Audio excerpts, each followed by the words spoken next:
we have a lovely show and quite a few topics to cover. So let's first off start with an introduction. And yeah, let me start by introducing the people here. So in the blue corner, up there, we have Tag from the United States. He is an avid Exos player, does a lot of videos, is awake at 7 a.m. for whatever ungodly reason to present the most up-to-date news. And yeah, does a lot of very roasty content and has a deep hatred for Iris and her surfboard buddy. Whoa. We're going to need to talk about that off stream, Tag. And yeah, there in the green corner, right under me, like, we have GachaJay, who does a lot of like more funny, lighthearted content, which is desperately needed in a community where everything is about numbers and get the fastest, most accurate news out. We're missing a little bit of the lightheartedness, and especially when we're talking about tier lists, we need something like Smash or Trash. Definitely well appreciated. Brilliant. And last but not least, in the red corner down there from the UK, fighting commentating champion from the UK, Dreadnought. You already know who it is. Yeah, Dread is presenting like hilarious commentary, always on point. Try to make it funny with something like silence slash. Or it's all about the manual echoes of Bathory's abilities. I actually never used regular Bathory, so I have no idea what a regular abilities are called. No, when I pulled her FC. Like she was my second FC after Ulum. And yeah. So I really don't want your opinion on a waifu tier list if you're rolling with the child version of her. Sorry, like there can only be one waifu, and she is right now in the middle of the screen. Like that's my waifu. Rare, okay. No. It has to be FC Rara. Regular Rara is way my age. That's like FC Rara is at least a couple years older than this non legal lolly. Facts. Okay, so with the introductions done, let's start with a fun game, because we haven't had each other on cam, so it's the first time that the four of us are also on a call together. So Jay suggested something like 2 truths and a lie. Oh boy. Okay. Yeah, have you guys ever done that before? Yes, I have. But I'm ready. I think I'm ready. Why don't you start off, Jay? Oh, okay. Put myself on the spot. I don't know why I didn't think through this in advance. All right. So, I've never been arrested. Gotta think of truths now, huh? No. Okay. My dad hosted an event at Donald Trump's mansion. My dang, man. I had good ones the other day. I did this on stream and I had good ones. You might repeat them, because I was born in Florida, and I had a sixth finger on my left hand. Okay, I'm going with number 2 is wrong. I'm hitting Which one was that? Wait, so we guessed the truth or the lie? The lie. Oh, wait, 2 truths and a lie. Okay. Yeah. Florida is definitely a lie. I think it's the hand. I think the hand is the lie. You want to That's guess? a good point. Actually, I think I'm going to go with the hand one as well. Yep, the hand one is the lie. I was definitely born in Florida. That's where Donald Trump lives. So that's why that's an event. Could I be so wrong? Okay, let's go in a reverse circle, I guess. So, Dread, 2 truths and a God. lie. 2 truths and a lie. Okay. So, my middle name is Llewellyn. Llewellyn? I went to university in London and studied sports. And my favorite Pokemon is Scizors. Which one is the lie? Number 1. Go for it. Okay, number 1. I think you look more like a pincer man. I'm going to go with number 1 as well. So it was number 2. I did not go down to London and study sports. I went to Middlesbrough and studied computer game design.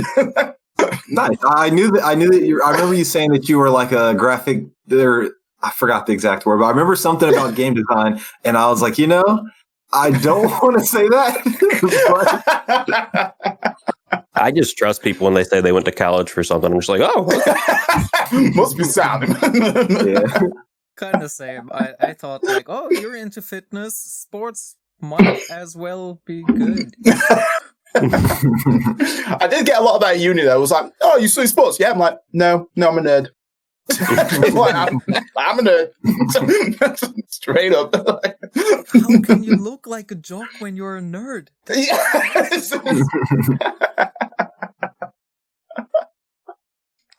All right, Tag, you got some good stuff for us now? I've had plenty of time to think, and I have nothing. But we're gonna freestyle. That sounds about right for me too. Okay, all right. So these are all relatively. All right. What you get into? So the first one is I was born in Kansas. The second one is Your mother's name is Martha. I have 7 brothers and sisters. And the third one is I know karate. So 7 brothers and 7 sisters, or in total 7? In total 7. Like, what level of karate are we talking? We'll go with yellow belt. We'll set the bar low. All right. At least Well, you knew yellow belt was low, so I'm going to say that's true. Like, even I got a yellow belt in judo when I was 7. So I'm not So sure. that's not that Hey, impressive. us beltless people think that's an accomplishment, okay? It's a participation trophy. It's like you start out with the white belt, and then you're there for 1 month, and you get a yellow belt. I don't know. It's just a thing that was in my judo class because we all sucked. And we That was just their way of telling you the belt orders. They were just going to let you loan one out for a month. So it's white and yellow, and then in 4 months you'll just be like black or something like that. Okay, so I'm gonna go with 2. 2. Kansas, 7 siblings, and karate. I go with karate. Given the history of the last one, I'm just going to go number 1. So at least all our bases are covered here. I like it. Well, the answer is I was never a yellow belt in karate. Yeah. And so I was born in Kansas, and I do have 7 siblings. Which one are you in the order? We got a lot. I'm the oldest, and I don't know what was going on, but my dad was pumping them out, and I'm the oldest, and we're all like within year spans, and so it was an interesting chain of events. But we're essentially like a full basketball team, so yeah. So, Bob shooting hoops. because that's definitely not one of my truth or lies. I have to bust your bubble. I have almost a full soccer team. Like Ooh. we're 10 Okay. siblings in total, Y'all are deep. 10. and I'm the second. Full team. oldest. Wow. Well, my parents had 18. So Just kidding. one more, but there's a bunch of girls in there, so we have to have a mixed soccer team, and I'm not sure we're allowed to participate anywhere. And I'm almost like I can be the goalkeeper if anything, but yeah. Okay, so two truths and a lie. So let's start out with number 1.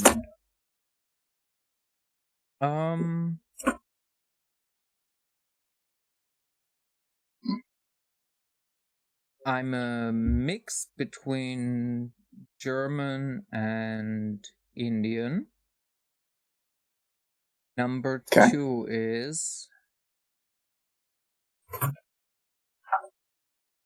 I was working for one of the biggest gaming companies in the world.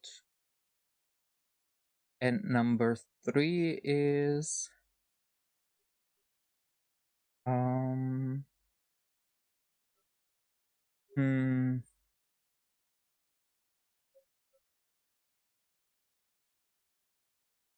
when I was in Czechoslovakia, told me to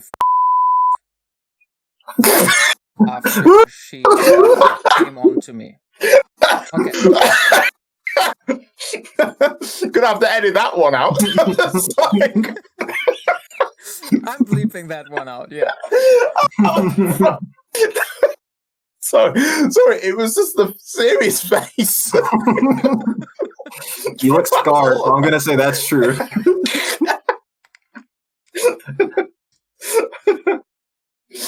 Oh, bad.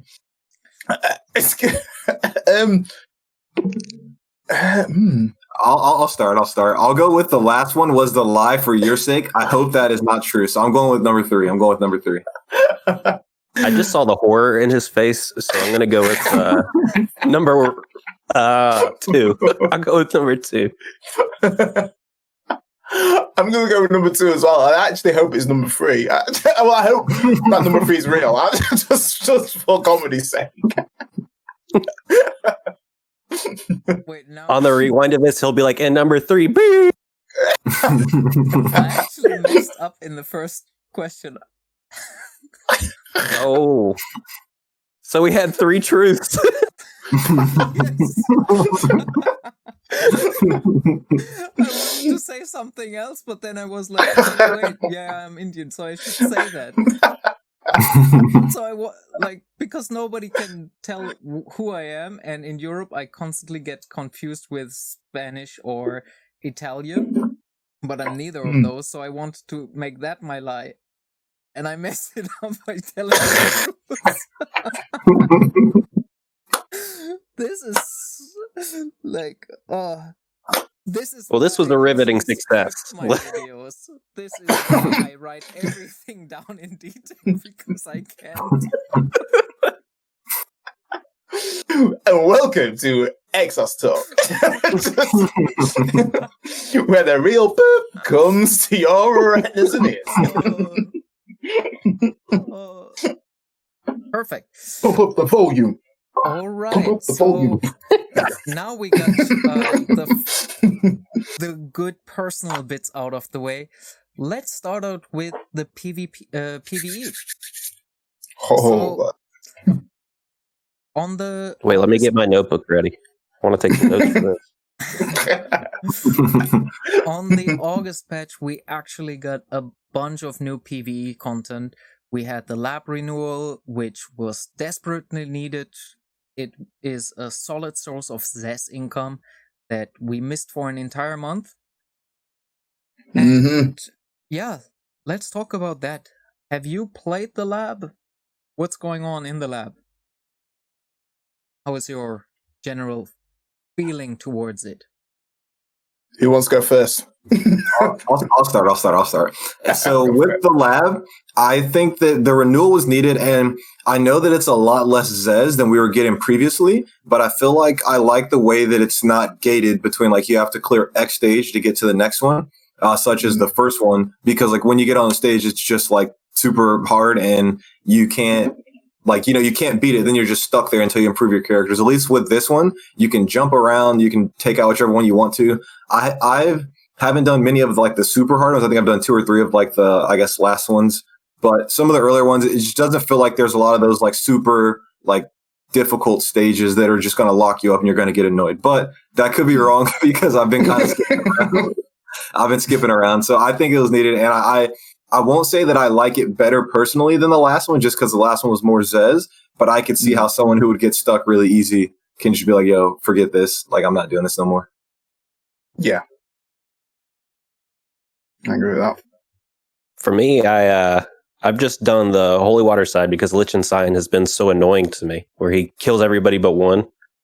And then the first 2 times I just ran Baraka into it because I thought he would do it, and then he just showed up dead. And it took me to the 3rd time to actually realize what the guy's passive was. I thought I was just spacing out and missing something. So I think I'll start skipping around after the holy water and just do like all the 250s and the 200s and go down from there. I was kind of hoping that the rewards would be slightly different. I kind of want them to start popping out more of these orange fate cores that we could start getting as like the winnings of one of those things, and then they could make like the last ones like an actual puzzle where they give you certain units and you have to try to beat it with the units they provide you, type of thing. So they can kind of weed out the power creep that comes to some of this, where like now with the other stuff where it's just like way too hard for the casual person. I agree with that. With Lab's been an experience. I like it, and like what Tag said was that you can jump around and, you know, kind of pick which one you want to essentially clear, which is clean.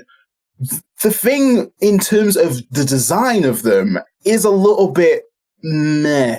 My issue is that with some of the harder ones, it's a matter of, oh, I need a lucky crit in order to kind of clear it, or I need a clutch block in order to survive another round and clear it. And I've seen a lot of that happening on the later stages, where it's a matter of time, a matter of if you can burst down the actual boss before it bursts down you, which I feel is slightly a little bit lazy, but I do appreciate the Zez and the actual flexibility that you can do within Lab now compared to climbing up the stages, get stuck on one, and then it's a matter of trying to figure it out. And 9 times out of 10, in the advice section, the top comments like, you know, get some free Zez if you'll give me a thumbs up. It's like, that's not helping. It's not helping me whatsoever. And where's my free Zez?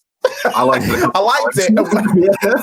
I upload them. I'm just hoping one of these times it works out for me. I know, right? That's a free summon. That is a free summon right there. Go get a clutch fate core. It's happy days. My favorite is the guy that goes to every single one and says, FC Adams one-shots this. It's the same guy every time. It's going to be one time I'm going to actually build up FC Adams. I'm going to be like going in thinking, I'm about to cleave this. Yeah, we all think it's a joke, but he's telling us the truth. Like, no, FC Adams actually one-shots this. So, unlike the 3 other guys, I'm actually not on global. I'm on Japan server, and here there is not a single recommendation for anything. So when I go into them, I go in blind. Damn. Oh boy. And it's kind of like, from my perspective, it's really annoying if I have to like go into the stage, go to the boss, and then slowly try to figure out what he does in like several different attempts. And like, it's not even about clearing, right? So you go in and I think it's Skygate 5 with Mahar. Oh, And yeah. you're like, okay, I have no idea what's going on. So you go in with a full red team. Oh, cool, they beat him to like 80%. That doesn't work. Then you swap in 1 unit, 2 units, 3 units. And it just takes time for I don't know what. If they would just say, like, if you hover over it, like, does XYZ, then you can prepare a Yeah. team. Because in all honesty, it's like there's no difficulty in finding out what element he is strong or weak against. It's mostly about like building proper team. Like a lot of players that I've seen are like, I cannot clear stage I think it's the one against Benton. Yeah. Okay. Where he can only be damaged by machine magical damage dealers. And how long are you supposed to go in there? Most people only know, like, you need Deva for it because it's in the recommendations, but they don't understand that they could bring a lot of other units as well. So yeah. it kind of makes it hard. I had 2 players like just literally saying, "Oh, I don't have Deva, I cannot beat the stage." And I'm like, "Yes, you can. There's 2 other heroes you can use." And it's kind of upsetting because it excludes a lot of people that don't know the game as well as, for example, we do, because we play it literally every day to provide content. We dive in deeper. Like a lot of people just want an enjoyable game. Then in terms of like the general, like, either you get one shot by something that you don't know why because it deals too much damage, or some of the weird like super immunities where this unit is immune against literally everything, and you're kind of forced into a certain meta where it's like, oh, this unit has a barrier up, and the barrier is 10,000, 15,000 HP, but only like a magical unit of whatever type can hit it, and the only unit you have deals 5,000. You will never break through the shield. And how do you beat it if you don't have Iris? Like, I don't like these kind of aspects. Other than that, I really think it's a great way of dealing with things, and while we're getting a little bit less zest than before, the rewards, in my opinion, let me quickly pull them up. Clicked on the wrong thing. The rewards, in my opinion, are worth the zest that we lost. So if you just consider it from a price perspective, then holy waters are valued at like $30.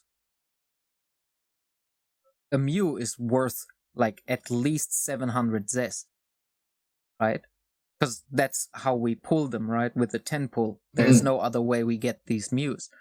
So if you add this up, like the 700 from here, let's price it at half because you don't get the units, right? Then the holy water is basically worth 4 or 5 pulls, right? I think the rewards make up for the lost zest, but it's not immediately visible, right?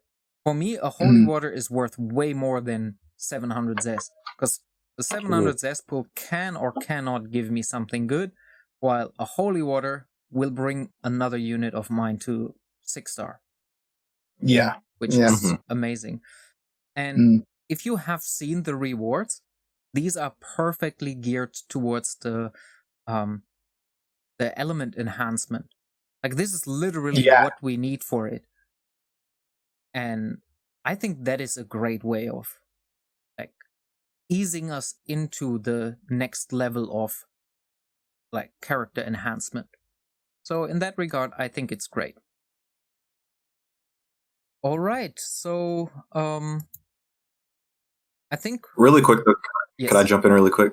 Yeah. So one thing that I was kind of thinking about just in general is I felt like, do you guys think that we're, I guess, programmed to think that the only thing that Zez is used for is summons? I know that that's some people, their like favorite part of the game is like the gambling and like, you know, the summoning and all that. But just the kind of vibe that I got from everything was that they don't want us. Obviously, they want us to use Zez to summon, but I feel like they're trying to get us to use Zez for everything else. So, like unequipping your armor, unequipping your armor. What else was there? Was another thing that you use Zez for? And it's like Guardian Stones. Yeah, that's what it was. Rerolling your Guardian Stones. And there are just like so many other things that you can use Zez on, to where I started to feel like, okay, maybe if I don't think about this Zez as like, you know, I'm just using it to summon, then maybe I'll be more inclined to like take off my armor, like the embodiment of avarice. Like I feel like that game mode is designed for us to take off our armor and put it on other units rather than get all those units geared up to keep going higher. And so obviously I'm not thinking of it that way. I still want to summon, so I'm saving for summons. But that's kind of what it felt like, the direction they're trying to take us with the Zez. Yeah. I put an actual I put a post on that on my community tab, and I was a bit like for me at the moment with the whole like, I know this is apparently, well, I know now, but before I didn't know that this was actually common in terms of essentially using a currency that we use for summons in order for us to kind of take off our equipment and so forth. And I was a bit like, I don't know if that's actually fair in my eyes, just because at the moment the meta has changed so much. We're trying to figure out what's actually going to work, and that requires us to kind of move our stuff around to see how far we can actually progress and get the true kind of outlook of the test that we're trying to perform. It's no point in me going in with my legendary gear at level 40 and seeing if this unit's going to perform well. I already know it's going to get clapped. I already know 4 or 5 is going to get clapped. I need this brother with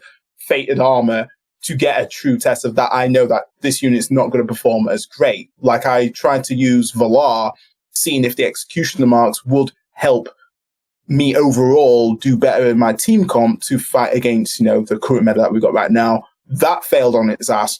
So at the moment I'm like, right, I'm gonna have to kind of get rid of all those equipment off him, and it's charging me like X amount of Zez and gold in order for me to do that particular action, which I feel a bit like, why should I don't mind if it's like one currency, so gold, whatever gold amount you want to put on it, fine, but it shouldn't be 2 forms of currency to do one particular action, especially in times where we need to be testing what's actually going to work and how it's going to benefit us in progressing through PvP, because PvP is still a strong aspect of the game.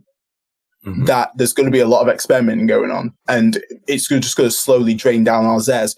35 Zez might not be that much, but it adds up. It adds up slowly. When you are taking off gear off and putting it on someone else, it adds up. And yeah, I don't like how armor takes Zez. I don't mind for unlocking potential. That's absolutely fine. You know, it gives a character a massive buff, especially for like FC Iris. The amount of gains that she gets from unlocking potential is worth it. It's definitely worth the 300 Zez, without a doubt. So, yeah, that's my personal opinion on that front. I don't agree how armor, you should use Zez to take off armor or put on armor and so forth. If that makes sense. Let me play devil's advocate for a second. Go for it. So in terms, like I've played a bunch of gachas, and every gacha has this system where you need to like pay some form of currency for unequipping. Usually it's the gold, silver, whatever you have. Like it's always the one. However, most other games don't have the steady and very generous influx of Zez or of the premium currency. Like I played Raid Shadow Legends, and the amount of crystals you can get in a week for a summon, you can't. Like you cannot get 900 crystals for a full summon.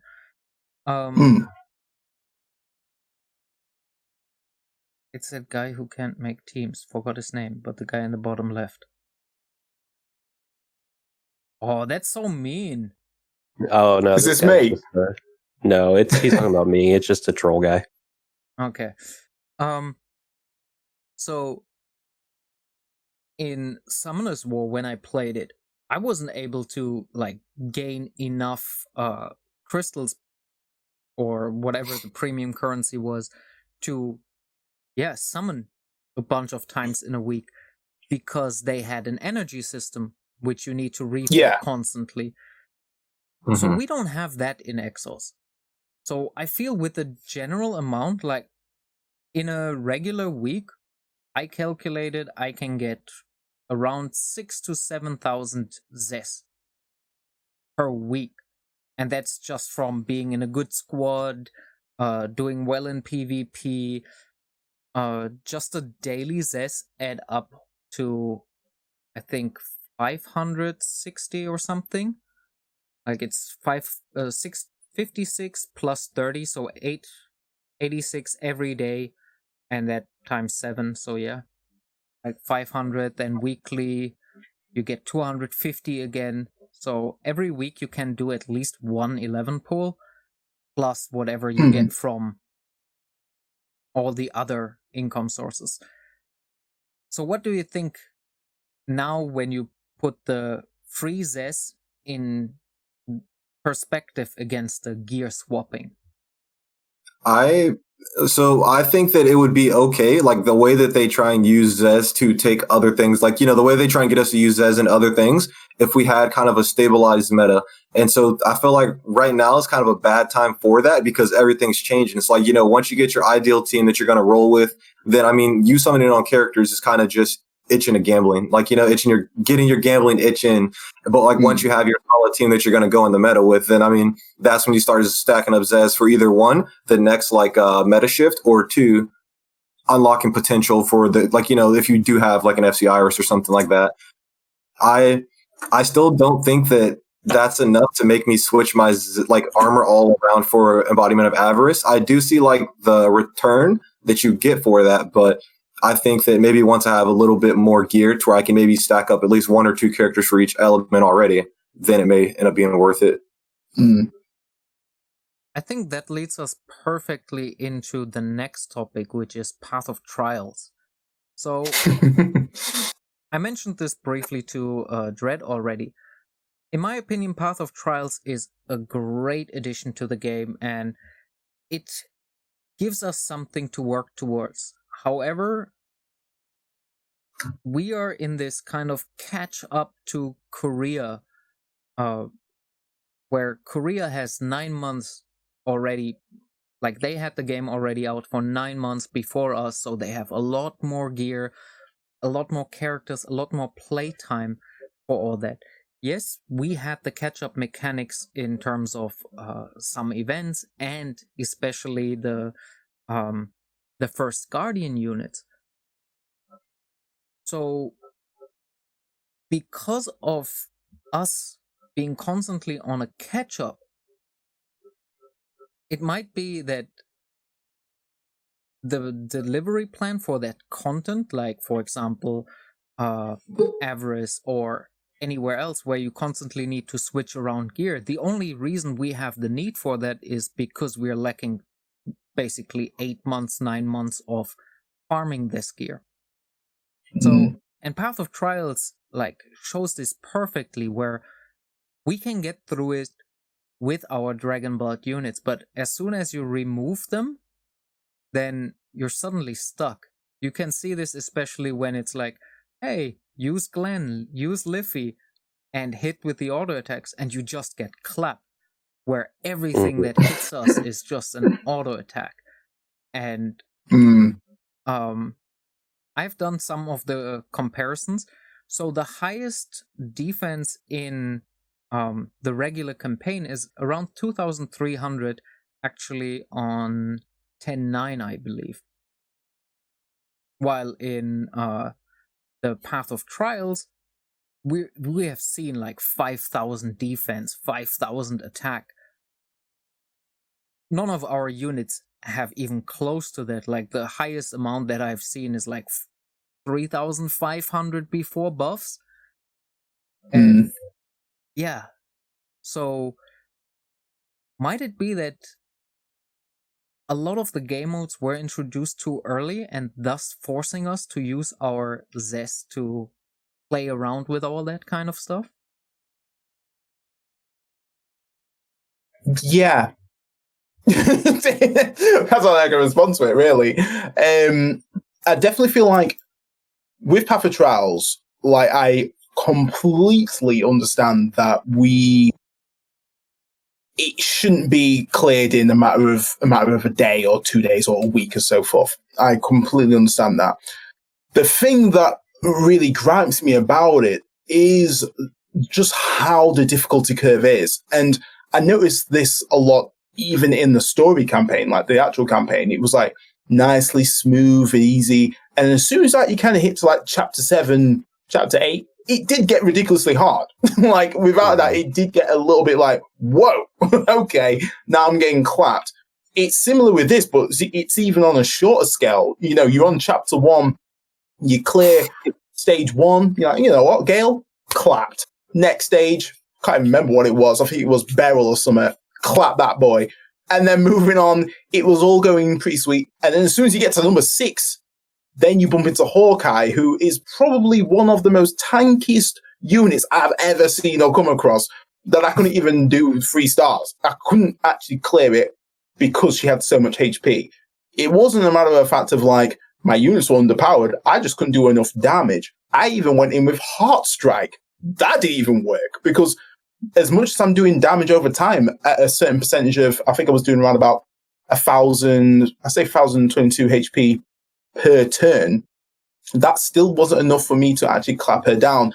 And equally enough, she could clap me down quite efficiently with one of her skills. And that's where the spike actually is. Even with fated armor and with my Baraka, he's currently got 6, well, he's on 6, fated 6, and it's kind of like a silver glowing kind of thing. It's got like magic art enhancements and all that jazz. I'm still getting clapped. I'm hoping for a clutch dodge at most times. So now that I'm actually stuck on number 8, I think it's facing Hawkeye once again. She just don't quit. I can't actually beat her. I legit can't beat her whatsoever. And there's even like the NPCs ones is that with like footwork and so forth. That's a little bit like, whoa, instant counter, bit crazy. But, you know, it does encourage you to use the right elements to actually break them so they can't actually use that form of mechanic in that sense. But they have dodged out of my attack whilst broken. So, you know, it is what it is. And you know what, Sour? Definitely agree. It is definitely supposed to be a challenge. Without a doubt. I 100% agree with that. But I feel like if we can't get past the first stage, the first entire stage, what's the next stage going to be like? And I'm quite curious to see how it's actually going to be, what's going to be then next in terms of armor sets and so forth for us to actually even clear those kind of content if we're stuck on chapter 1. So that's kind of what I was getting into in terms of like, I try and think of what they want us to do in the future. Like, so there's like the exploration mode and all that other stuff. And I'm like, okay, there has to be a reason that this stuff is here. Not exploration. What is it called? I forgot. The one where you send your like little units to go collect resources. Exploration. And so it's exploration. Okay. And so I feel like the special reforgement of the armor, like where you have to get the ores of mana, I feel like that's okay. Dispatch. That's what it was. Thank you, G and Shade. And so I feel like that's like the next progression in terms of gear is the ores of mana, because it's not like they're going to release. Well, they could release a set that's higher than Legend or than Fated, but I mean, I doubt they're going to do that soon. And so I feel like we're going to have to stack up the ores of mana if we want to progress. And maybe that's what they're doing in Korea, which takes us back to the moving your armor onto your units to get like the embodiment of Avarice, I think is that game mode. And so it's just like, all right, I don't want to spend my Zeds. But in terms of the Path of Trials, like, I remember this day when it came out and you guys are tweeting about it. You guys were like, hey, are you guys stuck on this level? And I was like, ooh. And so I woke up that morning and I was just like, all right, cool. I didn't touch it for a good bit. And I was like, I'm going to go in here and auto everything. And I got a nice dose of reality really quick. I did end up beating 3. Oh man, they were easy. You put them on auto, and that 4th one rolls up, and all of a sudden you're dead on the NPCs, and you're like, "Wait, I need to Yeah. think about this for a second. I got lucky, and so I got to. I believe it's I got past the roads of Lean, the L1. I got past the first one, so I'm now on the second one, Lenum, and so now I'm on the second one. Oblivia, I think, is the boss for that, and she just has this mechanic where one turn she does a buff, the next turn she like destroys, like she does an AOE, and I barely got through that, and I had like my rare was the only one left, and she was like at a sliver of HP, and I was just like, all right, if I don't dodge this, like I'm gonna have to restart. And I got lucky and dodged it. I was like, let's go. And so now I'm stuck on Jin, and I'm having PTSD from like the actual story mode.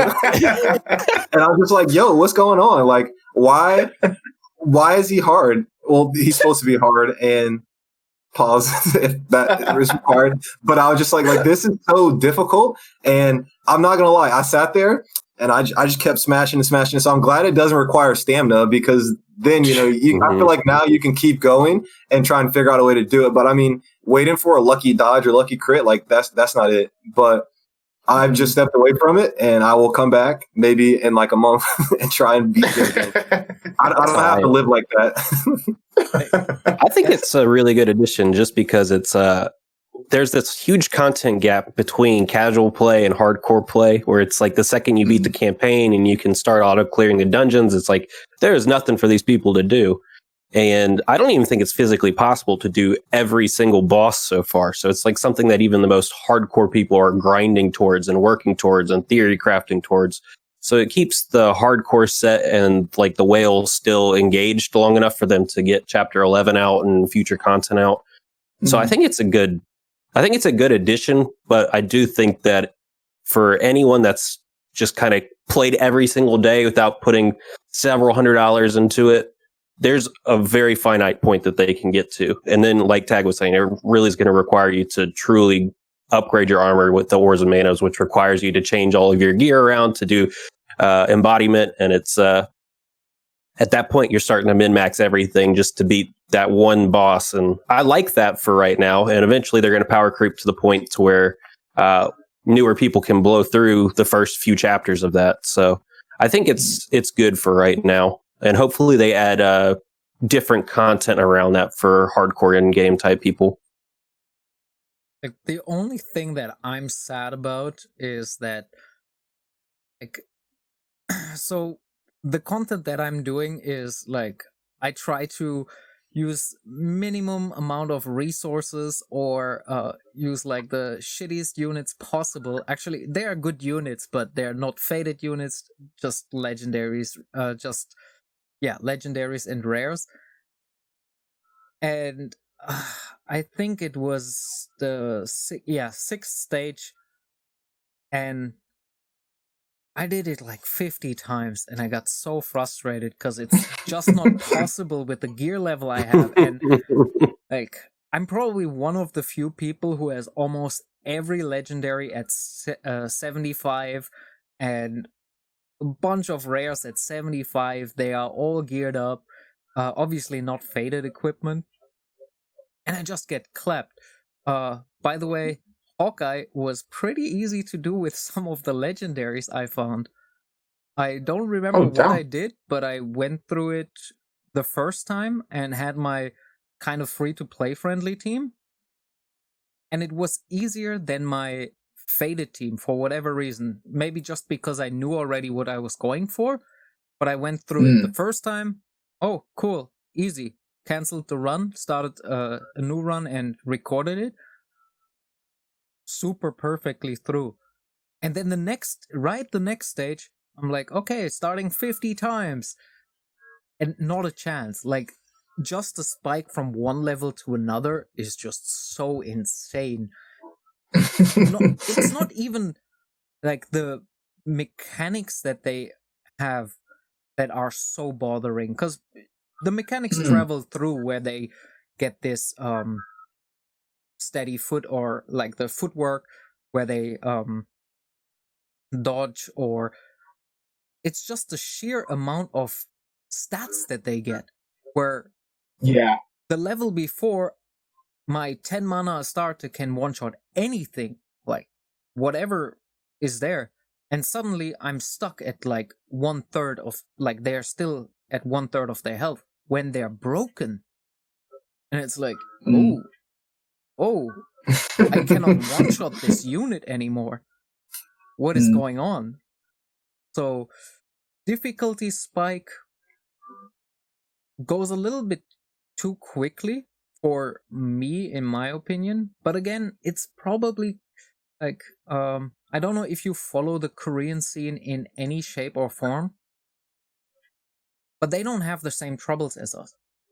Because most of the people there already have like CP of 2 million, of 2.5 million, some even 3 million, just because of their gear situation. Like, most people don't even worry about, oh, the new stage of Dragons. Has anybody progressed in Dragons, like, past the previous stages they were at? Like, I'm dealing exactly the same amount that I was dealing before, although my gear keeps progressing because I just can't catch up to the next barrier. So it seems to be a complete thing around all the content that they introduced. Most people cannot get up like higher than C. And those are people who invested like a bunch of money, a bunch of time into it. I'm still stuck at E or F for most of the ranks because I just don't have the equipment. And I guess you guys are maybe D or maybe close towards C. I mean, I'm okay with whatever. Depends on the day. To be honest. Depends on the day with me. Like, I've only had one. It was either a surprise like B.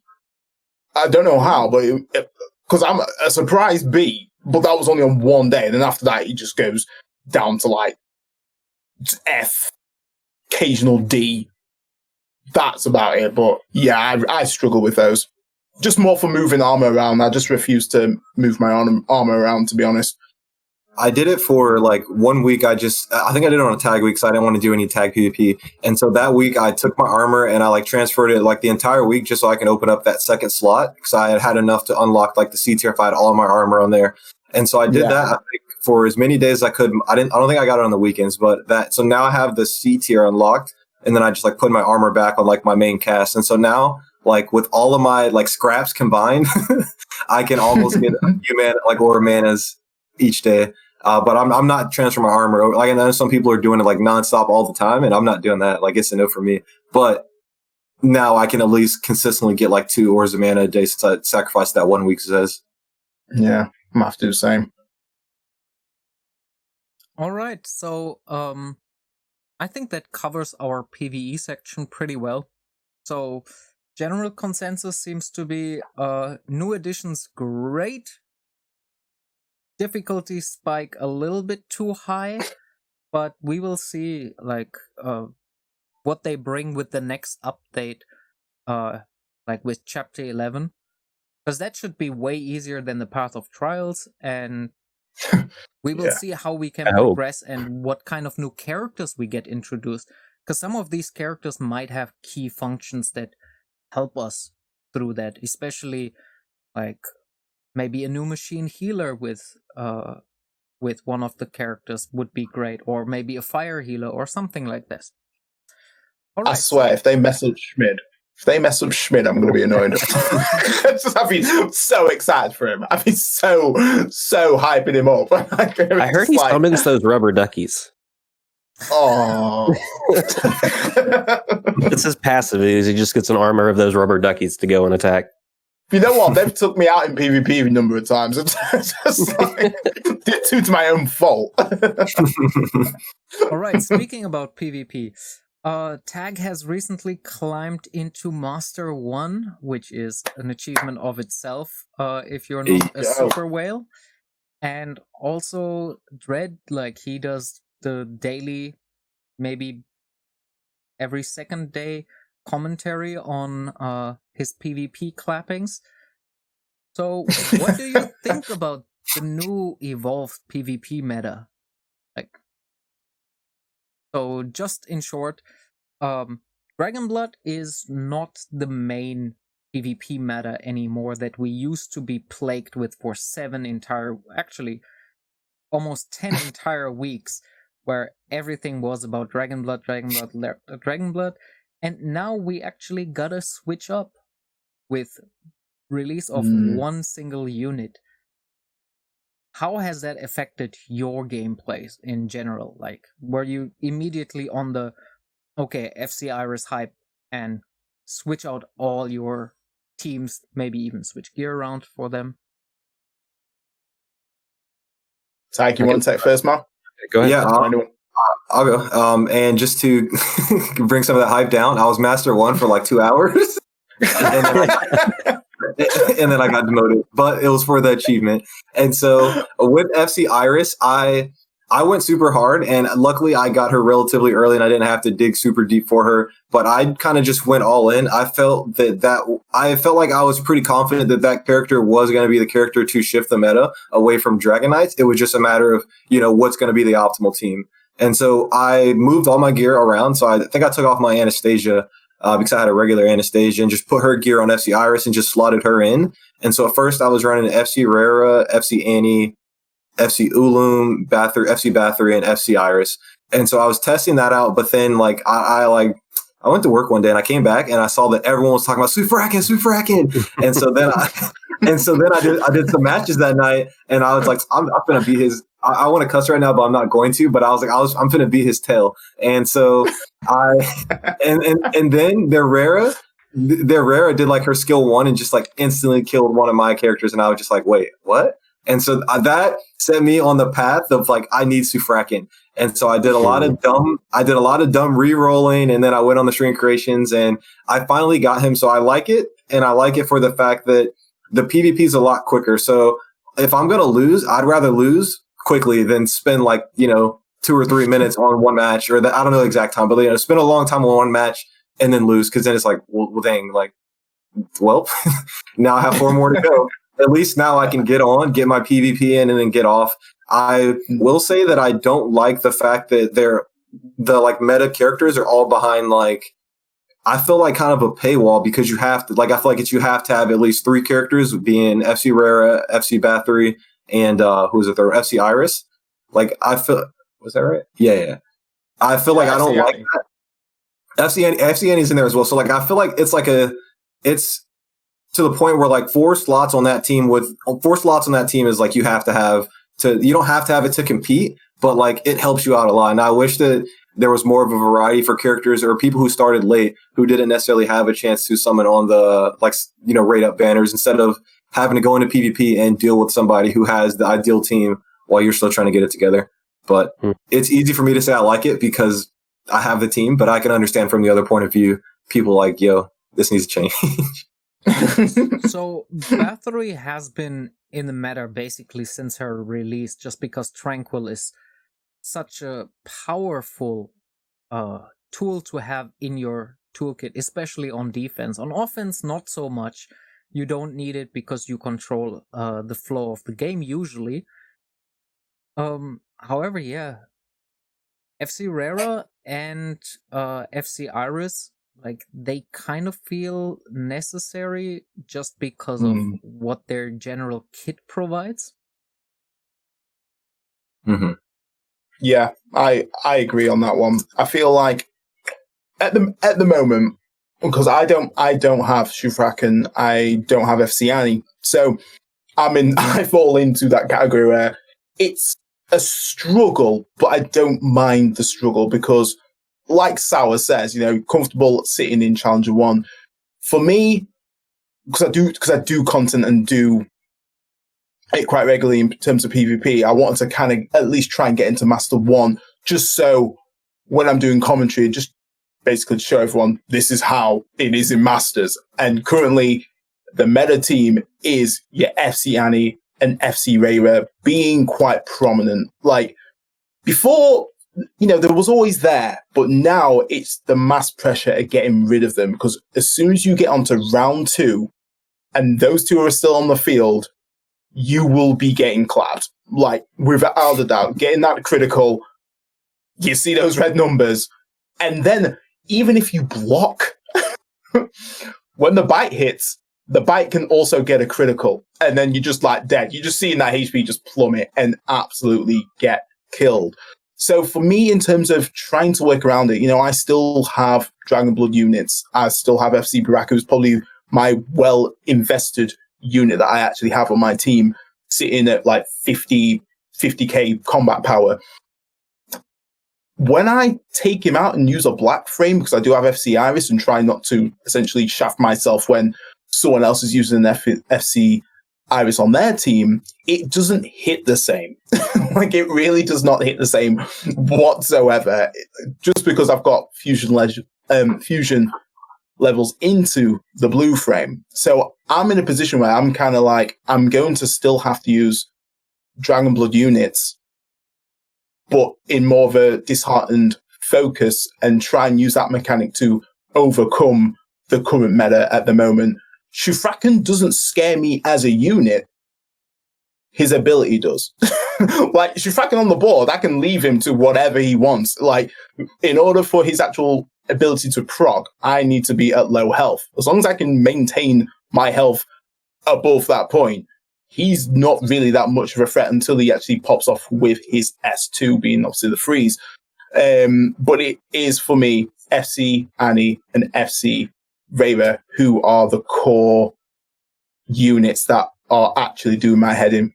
and I'm annoyed that I didn't pull on the FC Annie banner, because my FC Baraka be popping off so hard. He'd be cleaning up so hard. But you've just got to work with what he means. So before, when we still had the Dragon Blood meta, bringing any AoE units or even stunners didn't really have a good effect, because they get clapped with Wrath right through the gate, and you're kind of stuck in this one-shot meta.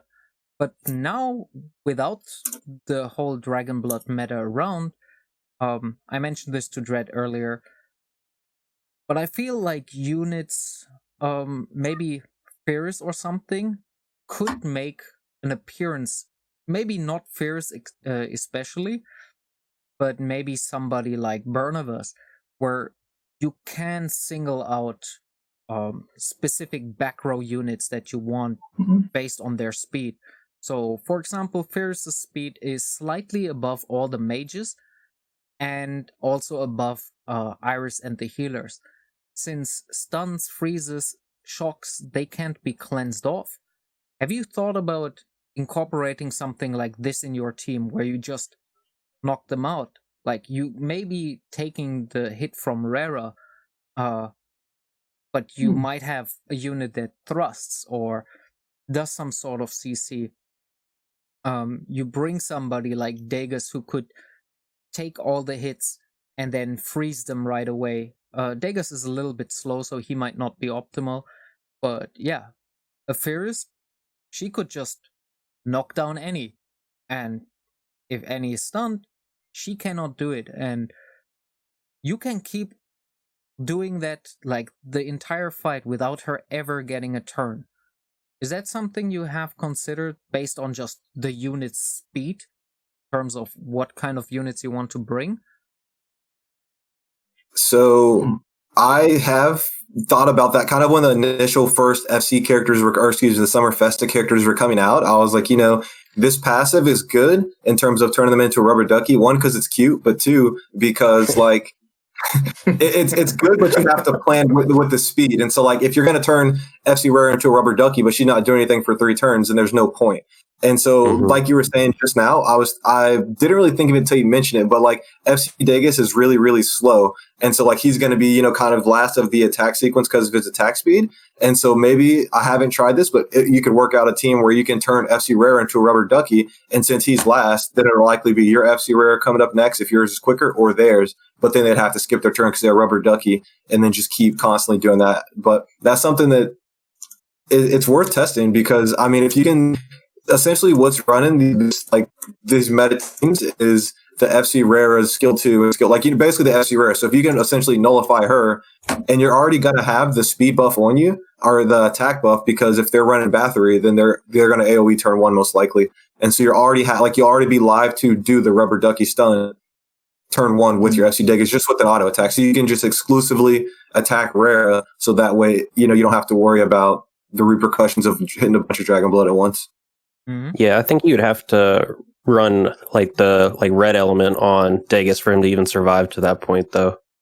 The issue that I have when I try to run Degas is that by the time he actually comes around, when the enemy has Annie and Rara and Bathory, he's not so much Bathory now because of Summer Blessing, but Degas just doesn't hold up like Ulum or Garf does. But now since we have Xeon out of the meta, and there's not really another fire outside of Annie, and Annie doesn't have the Dragon Wrath to really worry about all the additional procs on him, if you were to put fire on Degas, he'd be a true tank at that point, and he could actually survive and get to that point.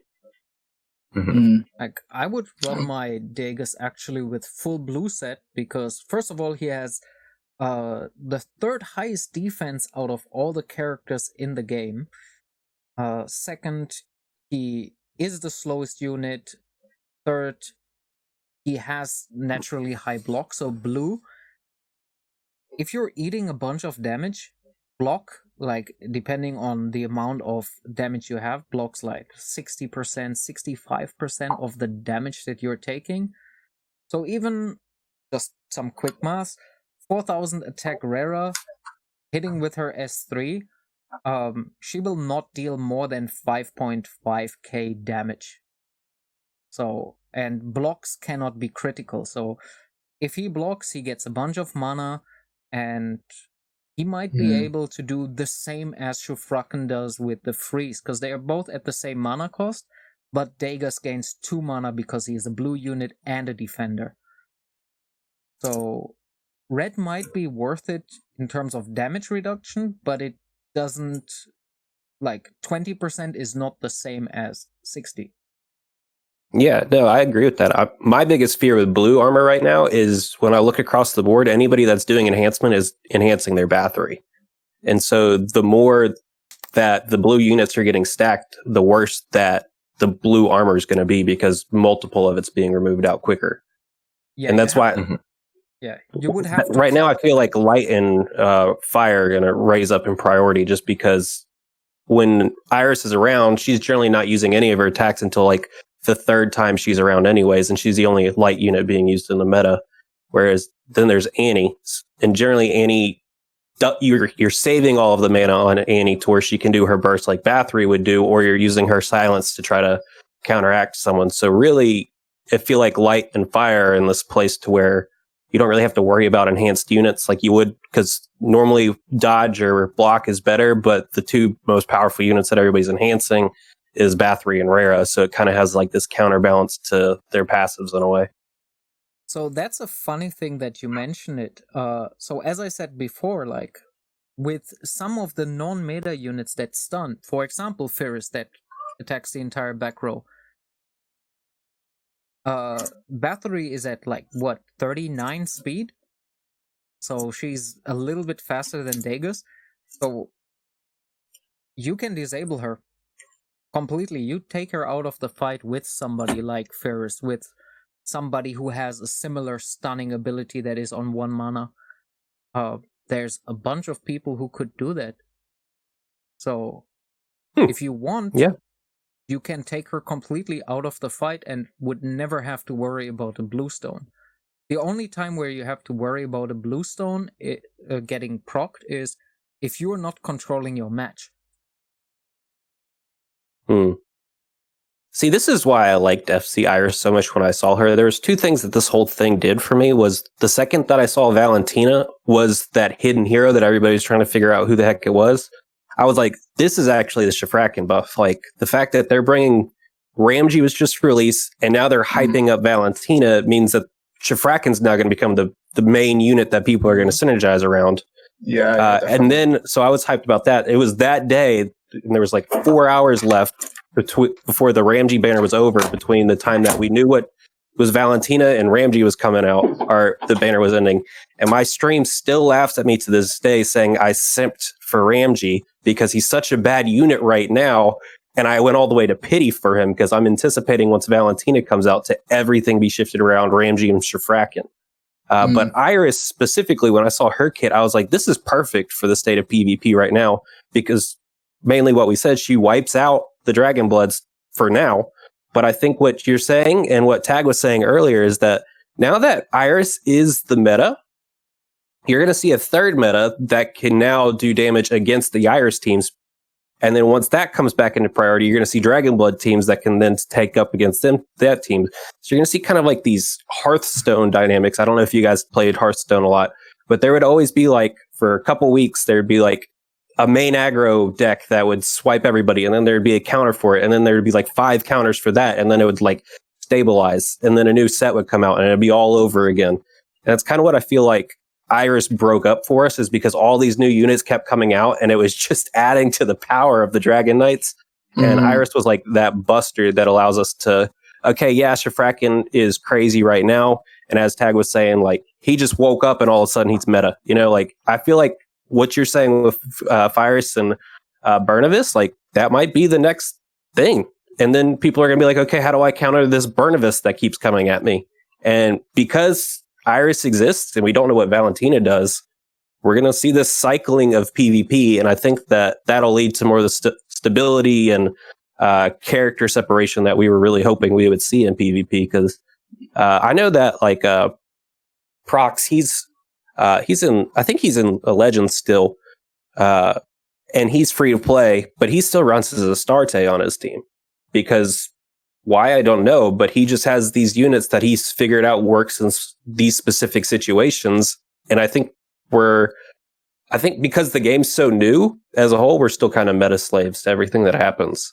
So I think we'll start to see it shuffle around a bit more. And then it'll change completely by the time Valentina comes out. Yeah, I want there to be more creativity. But I want there to be more creativity, like hands down. But yeah, I think that what you're saying is right in terms of like they're moving us towards the Shufrakin, which is kind of why I opened up the string creations. Because like if Valentina's going to be busted, she already has synergy with Shufrakin right now. And so like, you know, I feel like they're going to keep the synergy with her. I'm not sure. I didn't read the story because I can't read. But I don't know how they synergize in the story. But I'm pretty sure they're pretty close in the story. They're like, right, like she was his henchman or something. I don't know. But I think that combined with them reworking FC Leopard, and like you said, with the Ramage. So I think that this meta shift is going to keep changing until we get to Valentina. But I feel like FC Iris is only in the game to like counteract Dragon Blood in terms of why she's on like a meta team. But then once people stop running Dragon Bloods, then it's like, okay, do we drop Iris? Because like realistically, I mean, the mana that she provides is nice, but like it's hard to protect her. I don't know. Like I feel like I want a healer on my team, and I feel kind of weird going without a healer because I have FC Iris. And so I feel like once Dragon Knights become like not a thing or not as popular, we may see some people start to sub her out for somebody else maybe. Another thing. Yeah. Oh, I was just going to say real quickly, I think Iris will still find a place just because of all this AoE burst damage comps that you can run out right now. And she really helps towards that. So you're going to be running a frontliner that can soak up damage, be it like Garf or Ulum or Dagus and her, trying to hope that you can stall her out so she can give everybody 4 mana and do their burst skill. But yeah, I agree with you. Go ahead. Sorry, I didn't mean to interrupt. Oh. You're good. You're good. So I was just gonna say another thing is like the element, like the hero or element enhancement is what it's called. And so I got my rare, like her enhanced to like 3, and so I've had a bad experience. I kind of wish I didn't upgrade her. And so when I'm like going after other teams' rares, or I do my skill 2 like round 2, or whenever I break the other team's rare, I'm getting absolutely destroyed by Wrath when they're running like the 6 nature sets. And so like I feel like the game pushed me like yeah, this is a good idea. This is a good idea. So I have it up. But like now I'm trying not to break other FC rares because I'm just getting destroyed with like the constant tick from the green set and then her like wrathing me to smithereens. And so if I could go back in time, I wouldn't say that I wouldn't enhance her all the way up, like, or not all the way up, but like to +3, maybe like 2. So that way it takes me a little bit longer to break her. I haven't had that experience with like other heroes or other champions, but I think like that green set on rare is just, it's something crazy. And that's the thing with the whole like wrath counters with like the Summer Blessing. Once you've given that 50% attack up, granted, if there's a opposite FC area, the defense is down, the shields are weaker, but because you've got a Summer Blessing, their attack is also stronger, meaning that their wrath procs are actually stronger as well, which wrath is still pretty deadly. Not as, I won't say as deadly as before, but it can still clap you out. If you do face a opposite Reu who has a full nature set, nature is really powerful with those wrath procs. I run full nature set on my Baraka with dodge there too. It's just going to be ticking off per turn. The amount of times he's just picked off, he's sitting on 3k attack power with a Summer Blessing on top of that. He's cleaned up pretty efficiently, granted that he's got a defense down, but still hits hard. So it's really a double-edged sword how it's an Enter the Dragon blood meta, but at the same time, it really depends. Like, I'm still forced to use Dragon Blood, so I'm going to obviously make some content on that and see how they actually do perform, but it does shaft them a little bit, but at the same time, they're not completely dead, in my opinion. Mm-hmm. Yeah, I think you'll see them cycle back too. Yeah.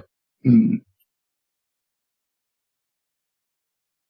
Okay, so we talked a lot about Valentina, and Tag even mentioned FC Leppen. That leads us perfectly into some of the more banner release kind of topics. So the current banner that we have is FC Glen, and this will be followed by, I don't know the order, so don't take that word. It's Bernadette, Yao, and Valentina. Valentina probably gonna be the last one, but I don't know if Bernadette or Yao will be the next one. So, what are your thoughts on the next two, with Bernadette and Yao? Yao being the blue banner and Bernadette being another black one. I think Yao will be crazy. Yeah. I think Yao's got some serious potential. Like, with that attack buff, with the Summer on top Blessing of the Summer combined, Blessing attack buff. That is actually could be quite monstrous. That actually could be coming up with some serious shenanigans right there. Wrath procs could be hitting hard with that. Like, to forget the defense down. Like, if I can absolutely clap with Summer Blessing and a Yao attack buff, then sweet. Bernadette worries me just because she's a frost element, and she's kind of going to suffer what like Bathory's got going on at the moment. Is that one round she's kind of locked out whatever she does in terms of an AI sense, and if you are human control, you can't really do anything. So I don't know if she's going to be that great. Like, I still would say Scarlet is a better alternative because she's fire. I don't know how you guys feel about that in that sense. Yeah, go ahead, you got it. I think if you're going for Bernadette, it's just because she's your waifu. Honestly, that's where I sit at it. Is I think she's going to be great in some capacities, but in terms of like PvP meta and stuff like that, I think most people are just going to be wailing out on her because they like the way she looks. Yeah. Outfit's on point. Outfit is legit on point. Like, absolutely nailed it. Her and Valentina are definitely my two faves, like, without a doubt. Like, Iris is alright, she's good. Hey, that's my girl now. Don't talk about Iris. Whoa, no beef that, bruh. But no, like, in terms of Valentina and Bernadette, like, outfit-wise, proper nailed it. I'll give them that. But Yao's going to be scary.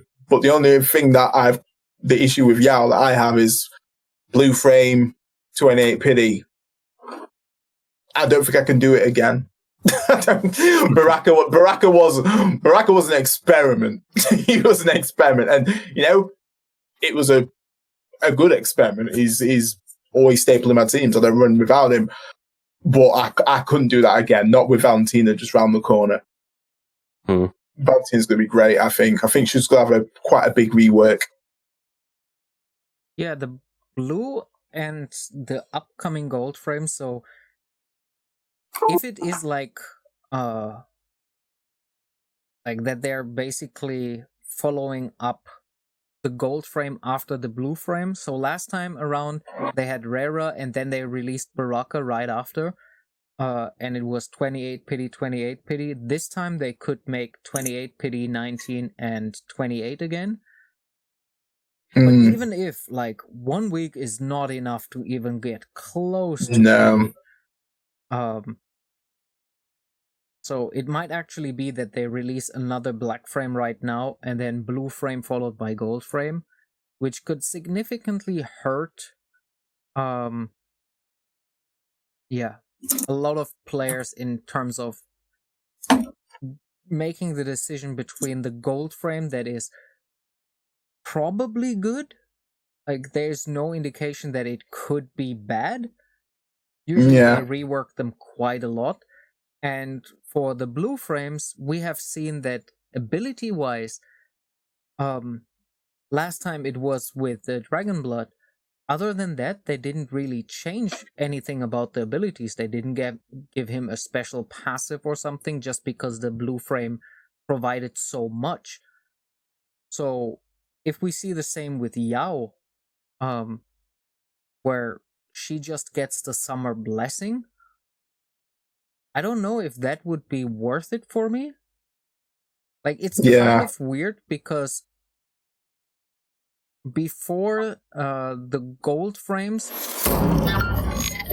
thanks for the follow, the gold frames didn't have a specific unique, like, passive, like, that was throughout the whole thing, right? They only had Dragon Blood, and then Rara with the gold got her special one.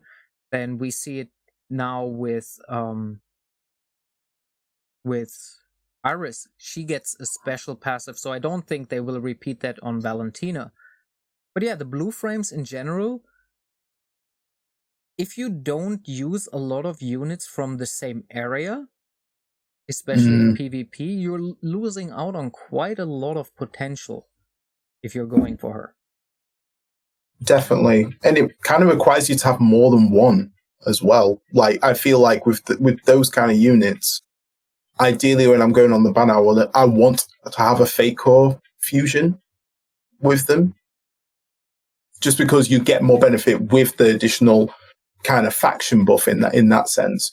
It's not really so much required on other units, even though I always say, if you do get a dupe, absolutely banging. Like, having those additional stats do make a difference. But it seems a lot more desired on a blue frame kind of unit just because of that additional buff, which does give a lot more oomph to your character.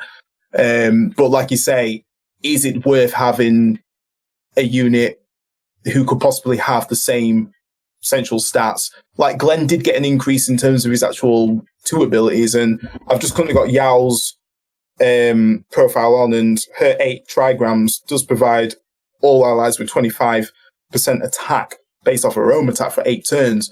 So, that could go up to 30, or it could stay the same in that sense. So is it worth a 28 pity before you get Valentina?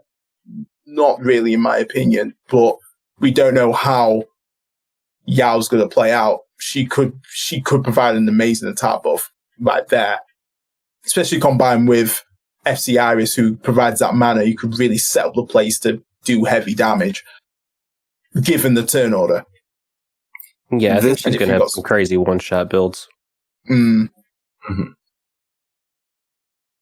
So sorry.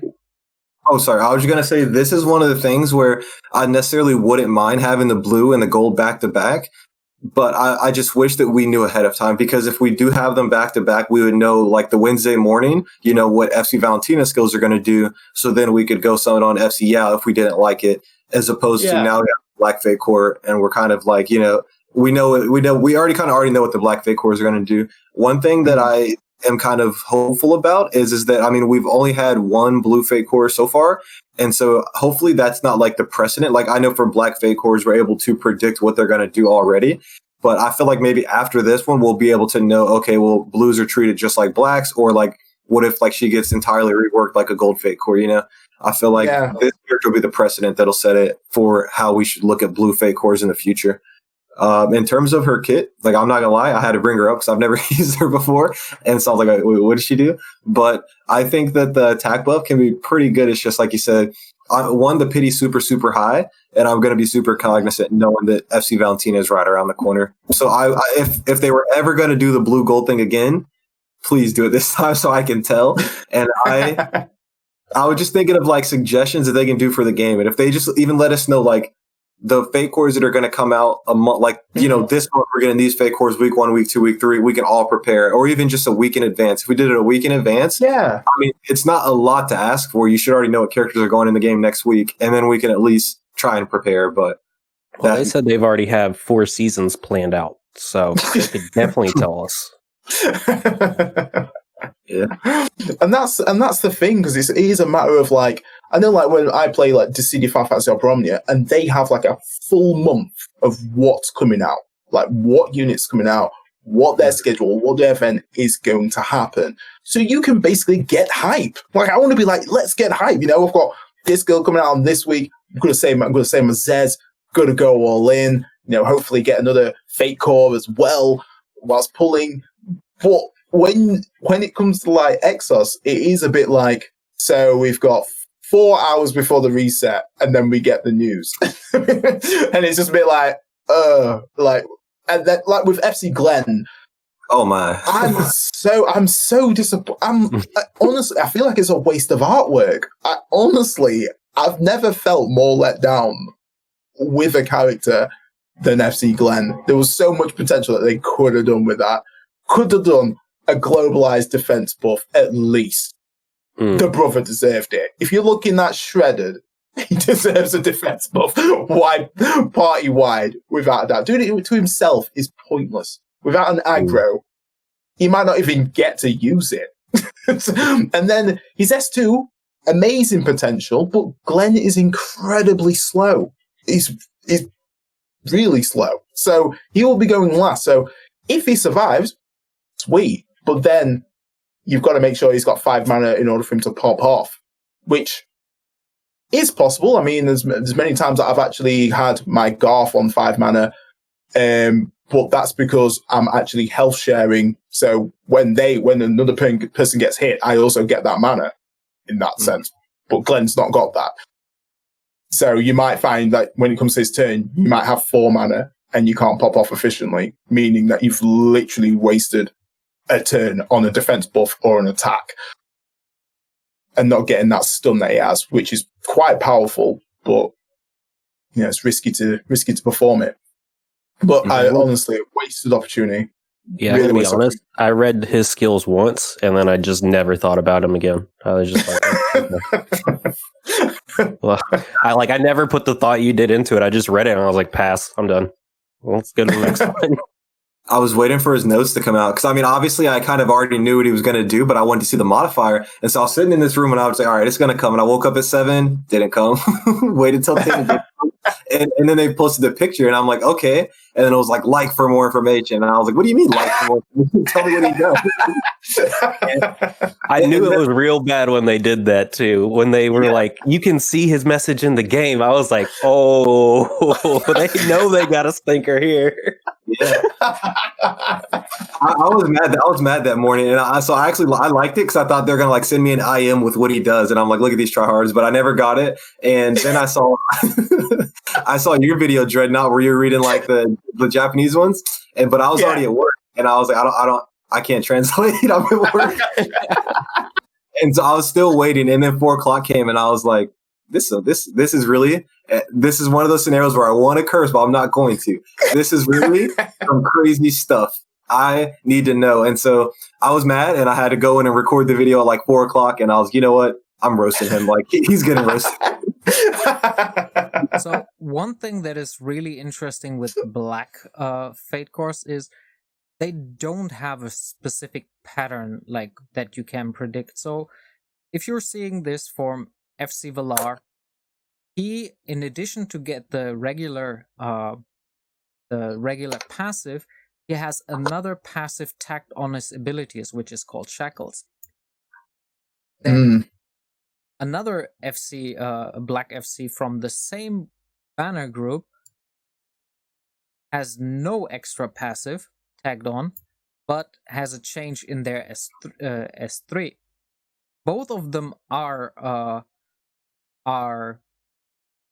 like same rarity, so faded. So it's not even about that. And then you have somebody like FC Annie, who gets a complete rework of her second skill, which has nothing to do with the first skill, so it's not even just a modifier tagged on. And then you have somebody like FC Baraka, who doesn't get anything. He just shares the same buff with everybody else. So it's really weird where they are kind of going with the black ones, where it's like, okay, so just modifier enhancement as we saw with Glenn, then slight modifier attachment with FC Mahar, passive attachment with FC Valar, or complete rework with FC Annie. It's completely out of any predictability, so inconsistent. Yeah. It's basically like Gold Fate Course, where you don't really know what they're doing, but you know they're getting something at least. Yeah. Well, it seems like they're doing it so they can do two things. One is so they can double dip. They have the units come out in banner, and then they're changing it up in the future, giving it new passives so they don't have to do all this additional work, and they can just resell Zess or things like that. But also for like Annie and Bernavis and things like that, when they re-release their Black Fate core, they're generally gearing it to try to fit into a specific niche within the game or change it in a specific way. And it's kind of like the opposite of what League of Legends does. When League of Legends releases a new character for people to play, it's generally overpowered, and then they scale it back because they know that a lot of people don't know how to play it when it comes out, so they make it strong so everybody has a good experience playing it, and more people want to buy it at that point because they want to buy the strongest hero. With this, it seems like they're selling it to you up front. It fits somewhere in the meta, if not at all. And then over time, they're going to find out how they can buff it to re-bring it back without having to do all this additional work. I don't think they're going to do that with everything, but I think we're going to see a significant change with Lepin. She's not just going to be like the same thing. I don't know if her information's out yet. I haven't seen it, but I'm expecting it to be something very specific. Specifically new, or they've targeted Lepin 1 because they thought she would sell better, or because part of her kit already rendered her to do something and they're just making it better. But I think it's not so much of a predictability thing. I think it's just kind of like a hindsight thing. They're just reusing assets and pushing it forward to fix things or make things more marketable. It's weird with FC Lepin, because I actually thought she was pretty good without any form of buffs. I was like, actually, like, I looked at her kit and I was actually like, she's actually pretty solid. Like, she gets great attack speed. She does a role pretty sweet.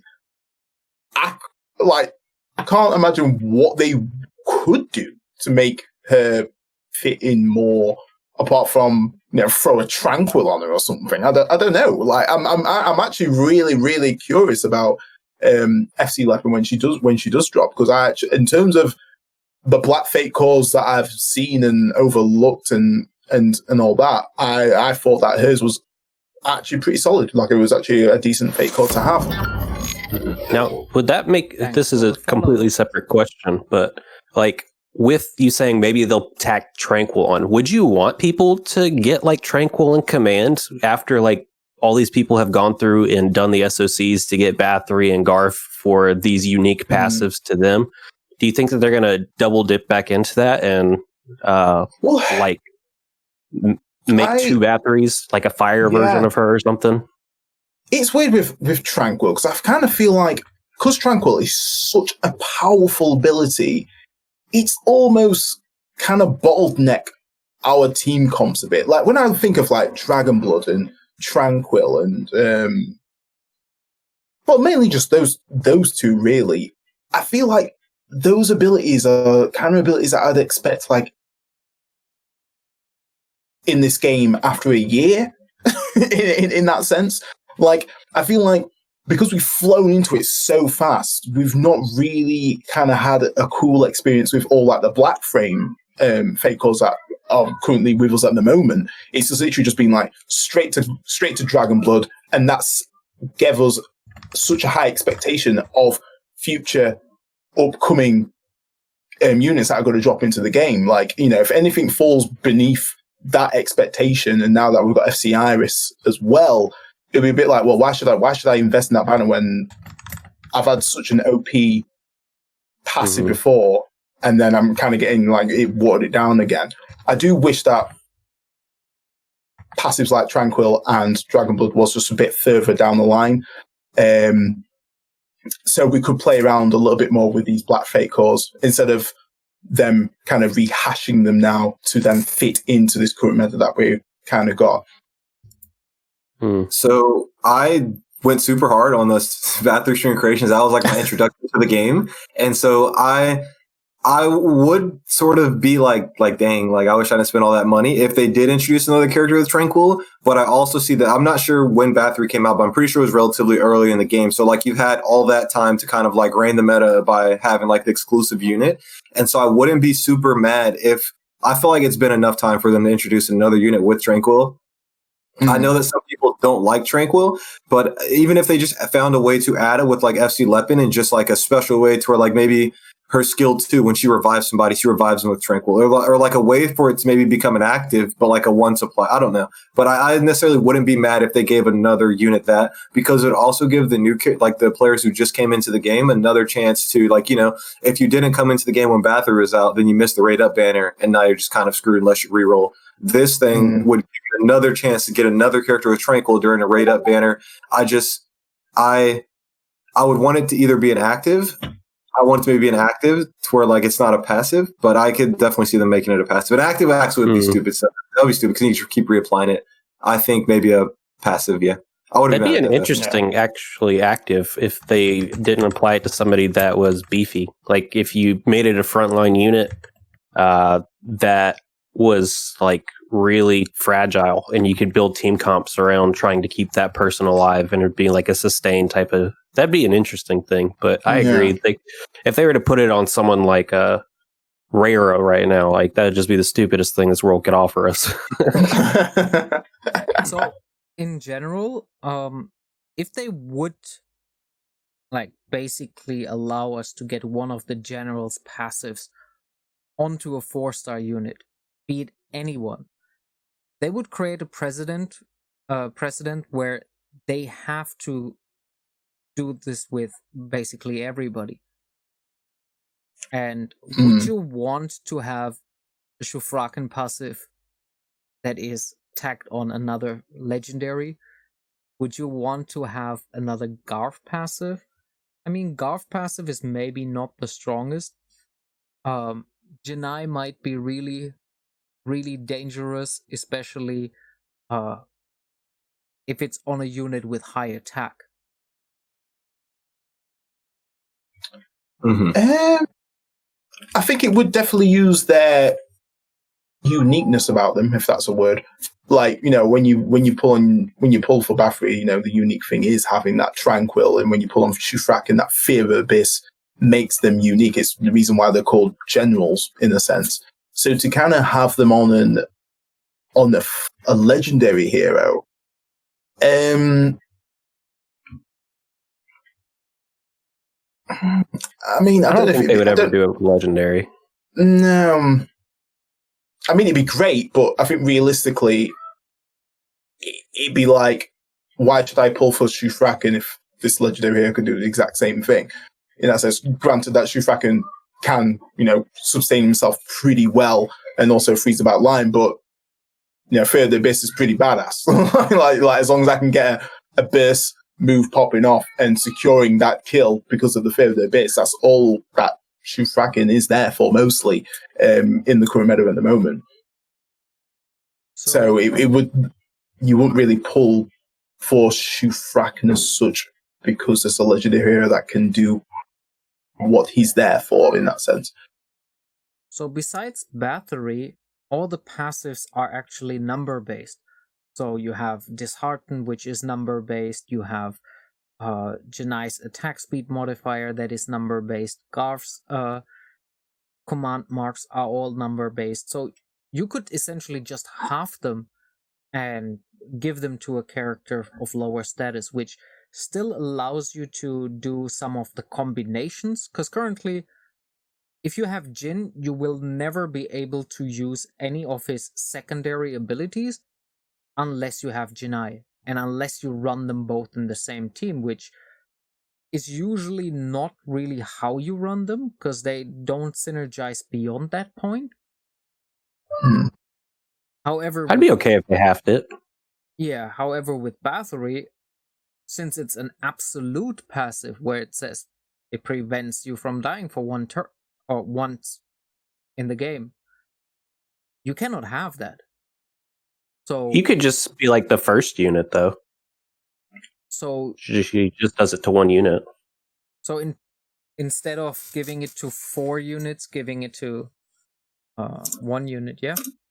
That might be... Or what they can do, sorry to interrupt you, what they can do is they can fix that banner that they were trying to release with the diamonds and just allow old players to pick on one rate up banner to get, I think that would have been a nice catch up mechanic if they wouldn't try and like take all of our money away from us. Like that would have been a sick. I was so hyped when that came out, and then I saw the diamonds and all of it just died. So if they gave us that banner with Zez, I feel like they wouldn't have to go through and like you'd see people stop complaining about not having a character. Obviously, everyone wants all the characters, but you'd be able to get that one desirable character in a rate up banner. Granted, you have a pity.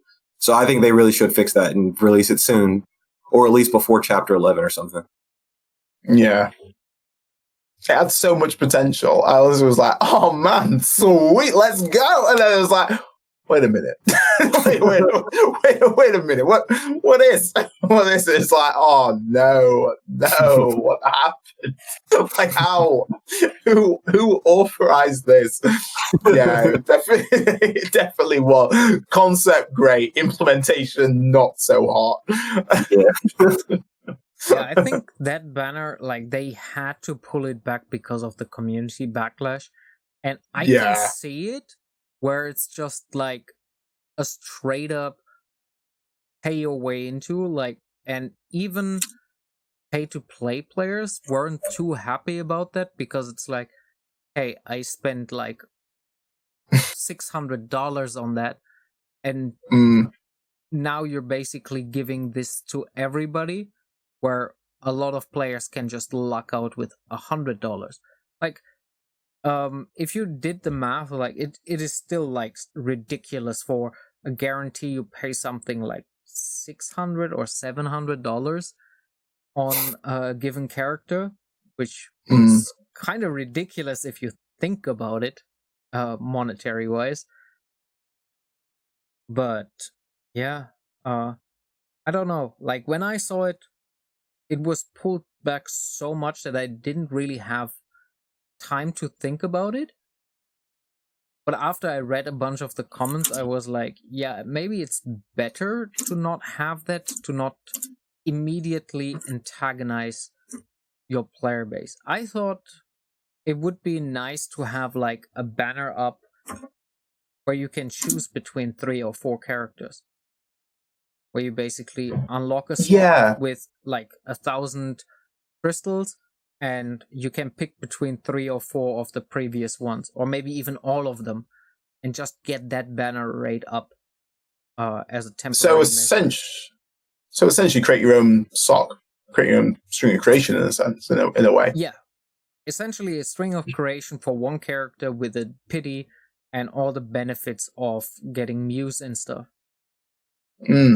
Because that's the thing that's really like quite brutal in the string of creation is not getting the moves. Like you could go all the way to like tons of pulls down the line, and you've got all these 3 stars and 2 stars, and you've got no muse there. It's and like 1 stars. And 1 stars, and you're going to be like, well, awesome. I've got this. I've got my FC, and I can't actually level him up or level the actual fake core up because I've got no moves from all what I've like thrown into in terms of Zez, which can be pretty brutal. Like that, what scares me, because I'm at the moment I've got no moves left. The amount of times I've been trying to get Iris up to plus 11 is unreal, and it really puts into perspective how harsh 10% is.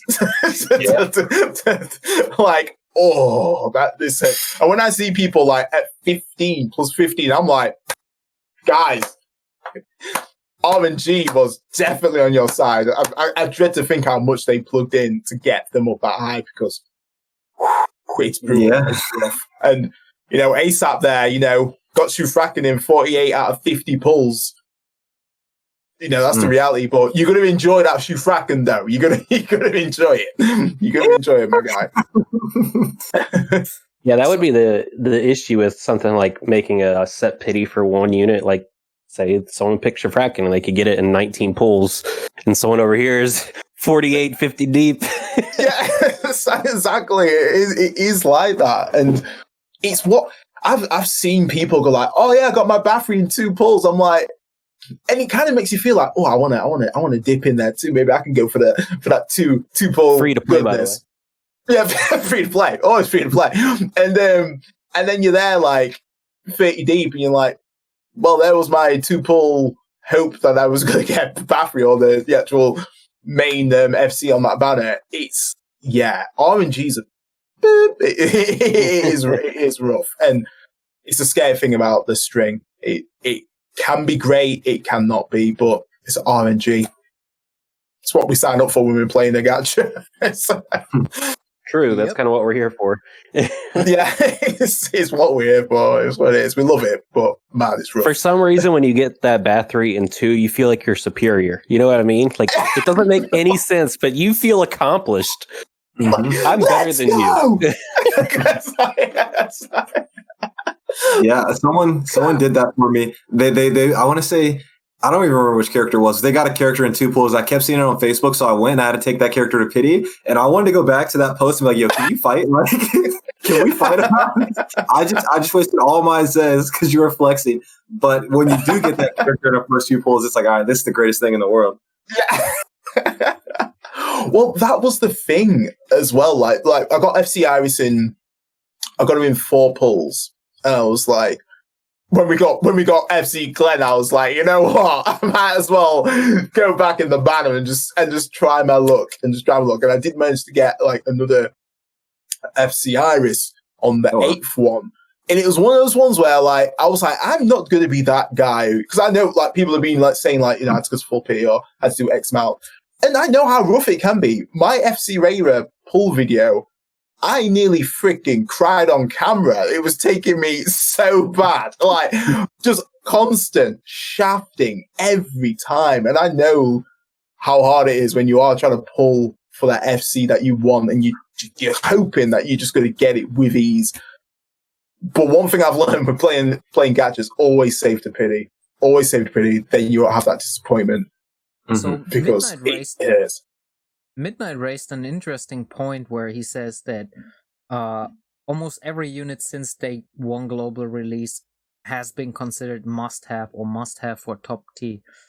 How do you feel about that? So, because we don't know what the particular units do, especially for Dragon Blood. Dragon Blood just had an insanely strong passive, which, if you're not using them for PvP, at least for PvE, you knew, like, once you pulled Zeon or once you pulled Anna, they have a certain value. Even if it's the worst unit, it still has more value than almost anything else. So for me personally, when I joined the game, it was at Baelish, so I didn't have the other 2 experiences. So I pulled Baelish and pitied him. But then I skipped Maggie because there was no point for me to even have her. I was like, yeah, whatever. Even though I didn't have Zeon, no reason. Then the next unit after that was Rara. So Rara, I pulled and got lucky halfway through. But then again, like the next 2 units with Baraka, it was like it would be nice to have, but not a must-have unit.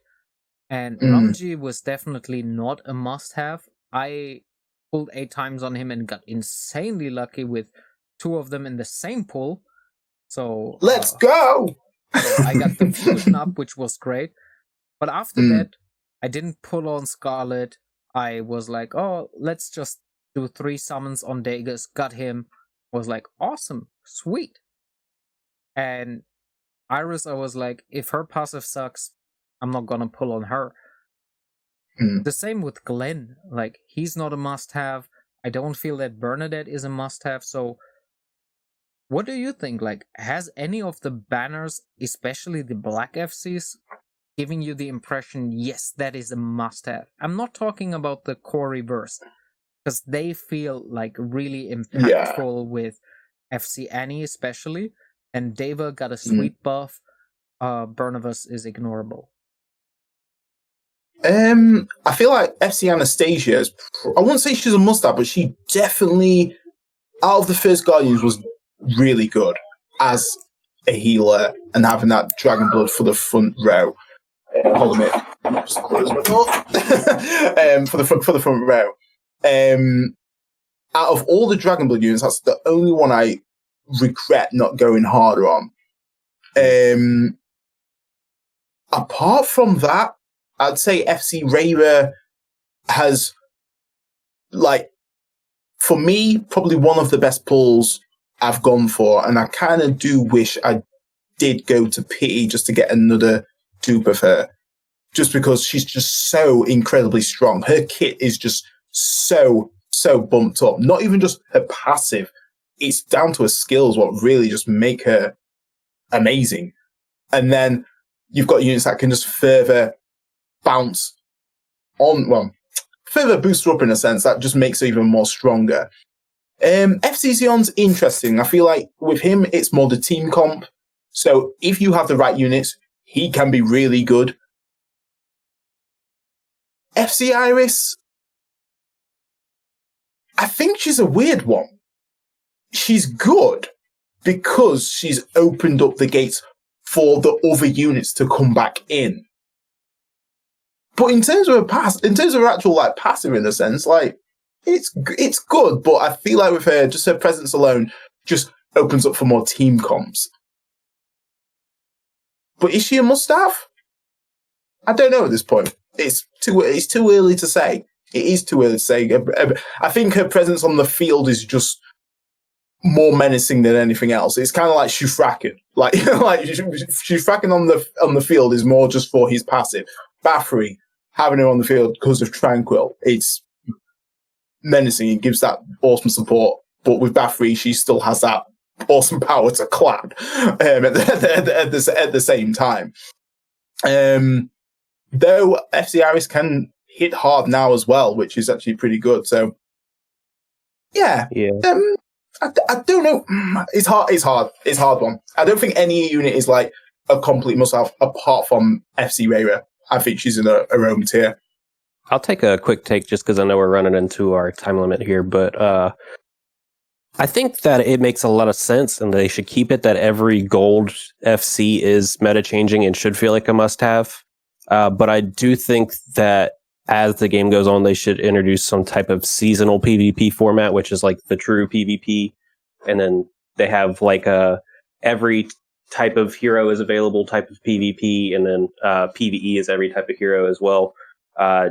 Just because I feel like it needs to stay that way. You could, for one reason alone, in that when new people are attracted to the game, they need to be introduced to something that they feel like they're a part of. You know what I mean? Like, when we came in, it was like Xeon and Anastasia and all these units. And we were like, oh, yes, I have to be jumped in. I have to be invested. This is my time. Whereas right now, that's Iris. Like, if you get Iris on your team, you're set. I think she's a must-have, personally. I mean, she might not be as must-have as Rara was or what Xeon was when they came out. But I think she does. I think if you're trying to compete in PvP, at least for the next 2 or 3 weeks, she's a must-have. I think that's perfectly fine and acceptable, and I think that it should be that way. Yeah. I would say that I felt like when we were in kind of like the Dragon Knight, like when those were getting released week by week, I felt kind of what Midnight's saying that everything is a must have. But I feel like we've kind of transitioned away from that. And I feel like the Dragon Knights were because they weren't like, if you're focusing on PvP or PvE, those are two different things, but they were good in both. So if you weren't going to pull it for PvP, like Ramj was good for like his unit day. I believe he's dark. He was good for like the darkness special day. And so like there was like that multi-purpose that felt like you had to pull on everything. And so like when I was doing my Skipper Summons videos, I was like, shoot, like I'm thinking of this from a PvP standpoint. I'm not really thinking of it from PvE. And so I felt kind of bad telling people to skip Dragon Knight banners, but like obviously you can't summon on everything. Like you can't get everything. And so I felt like that kind of way was making them like must summons every single week because you wanted to get one of each element to help you with like, I don't know the one, but it's like the big fat dude who just goes like this. And like you get a Dragon Knight character on that, you're suddenly boosted to where you can just clear that on special. And you can obviously take to like the 80 damage for the Holy Dragon Grounds if you get a Dragon Knight character. So there was so much that a new player coming into the game probably should have summoned on like the first one that they got just because it elevates your account. You start to kick off, then you can start getting faded armor, then you can start getting faded weapons because you can take the dragon to like the second phase where you get the higher drops. And so now with the summer festive characters, I feel like FC Iris to me kind of felt like the first one that was like a must have. And I feel like slowly like this entire series, aside from the golds, and maybe Yao, depending on how she works. Well, maybe Yao. I feel like none of them were really must-haves. I think a way that they could have made them must-haves and probably what they should have did was rotate what gets negated. So instead of having it, I get frost and hot. Ooh, you melt it. But like, if they would have rotated it to where like, you know, one character blocks like earth, one character blocks dark. That would have been a better way to roll out these characters. I get it doesn't go with the lure, but like I felt like it would have made the characters feel more summonable no matter what they were, because it's like, okay, well, this character blocks nature, I can use this to counter Rara, and then the next one, you know, and it would have made more kind of a chess game when it came to PvP and make you summon on it. But I also think that they are trying to kind of push the agenda of making everything feel like a must summon, so that way we keep wasting our Zez. And I feel like that's why they won't tell us ahead of time what's coming next, because you waste your Zez, and then you go to the next banner, and then it's like, oh shit, I don't have no Zez. And so now what do I do? And they just keep stringing us along and telling us the morning of. And I hope that what they did with Glenn isn't like going to be a reoccurring thing, because I'll be very pissed off if they do this with everyone. Like, I'd be very pissed off. But I feel like they're trying to make everything a must summon, so that way, you know, they keep us at bay. We're trying to send for Valentina, and they're trying to impede on those plans. If they're going to make it that late, at least translate. Translate the description properly. Yeah. Good luck with that one. So, all right. So we're closing in on the 2-hour mark. We went way beyond what we originally planned, but it was all good fun. Let's run this another 2 minutes, and if you guys in the chat have any questions, let us know. Other than that, I think we should start off the signing out process, where every one of you tells the chat and the viewers where they can find you, how they can interact with you, and all that stuff. So do we want to start with Tag and then just go in a circle? Whoa. Let me see if I can think of something on the spot. This is kind of random, but I'm TagTheLegend. I do Exos Heroes content like everyone else here. I do a lot of Skipper Summons videos if you guys need help determining who you're going to summon on. And I get into some roasts. That's something I've added recently. So if you guys enjoy that, you can find me on YouTube at TagTheLegend. And I'm on Twitter and YouTube, but that's pretty much where you'll be able to find me. And there's some guides in there if you know anyone that is starting the game. Which way are we going? My way? I don't know what a circle is. Sorry, clockwise. Okay. Am I frozen? Sorry. Are we just frozen on the screen? No, you're running normal. At least okay, cool. Me. No, sorry. Go for it, Jay. I think we're doing it based off what the stream is, not the Discord is. So I think it's you. Yeah. Oh, my bad. So I'm Dreadnought. I do Exos Heroes content on the reg. You better believe it. I do a lot of news, a lot of guides, a lot of PvP. Commentary is more my thing. Really spontaneous, really off the cuff, thinking of new teams, trying to just ease people into Exos Heroes and just have fun with it being the main thing. Do gacha pulls as well and all that good stuff. So make sure you follow, subscribe, all that juicy stuff right there. And we go over to Jay. GachaJay. Yeah, I'm GachaJay. I'm on Twitch, YouTube, Twitter, all GachaJay. On Twitter, it's gacha_J_ because apparently there's like 80 GachaJays out there. Got to come up with a more unique name. This is Luna, and she really needs to go outside. But so I don't do the analytical stuff that everybody else does here. That's not my enjoyment in these things. I enjoy just the process of the game and enjoying hanging out with people and making communities and stuff like that. So I'm primarily on Twitch Monday through Friday, hanging out for several hours. And then the YouTube stuff that I do is either based off things that happened during my stream or just whatever I think would be fun. So yeah, that's me. Cool. And in case you don't know me, although you're on my stream, I'm also known as Azumao on the YouTubes, here on Twitch, because my account is really old. It's DC Azrael. And on Twitter, I'm Azumao YT, so for YouTube.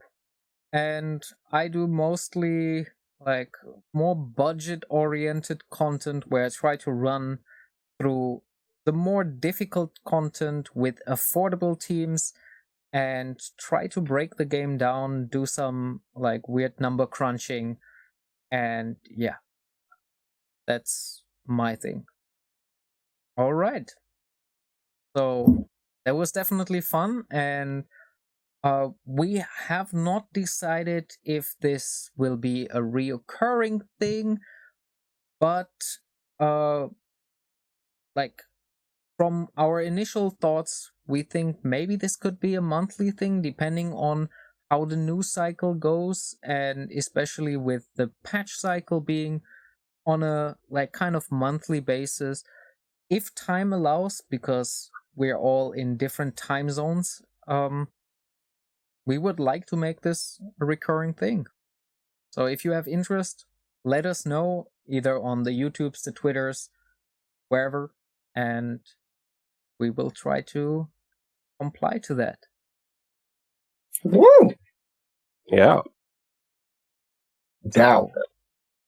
With all that said, it was a pleasure to have you here, and we will see you in one of the next videos. Until then, enjoy the grind. Take care, everybody. I'm signing off.